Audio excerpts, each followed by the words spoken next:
Q news లో పనిచేయటకు senior video editors కావాలను సంప్రదించవలసిన నెంబర్లు 8688926084. ఇక జావలిన్ త్రోలో సిల్వర్, హాకీలో కాంస్యం. భారత బంగారు కొండ javelin throw star Neeraj Chopra Paris Olympics లో వెండి పథకంతో మెరిశాడు. మరో స్వర్ణంతో సరికొత్త చరిత్ర సృష్టిస్తాడని ఆశించిన ప్యారిస్ లో అతని బల్యం అనుకున్న లక్ష్యాన్ని అందుకోలేకపోయింది.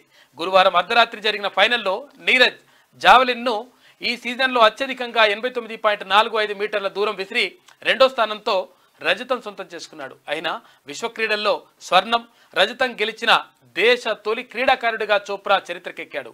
ఇక పాకిస్తాన్కు చెందిన అర్హద్ నదీం 92.97 మీటర్లతో ఒలింపిక్స్ రికార్డు సృష్టిస్తూ బంగారు పథకం గెలిచాడు. ఇక దాయాది దేశానికి ఒలింపిక్స్ లో తొలి స్వర్ణం అందించాడు. అంతకుముందు హాకీలో ఇండియా కాంస్యం అందుకుంది. దాంతో ప్యారిస్ ఒలింపిక్స్ లో మన దేశ పథకాల సంఖ్య 5కు చేరింది.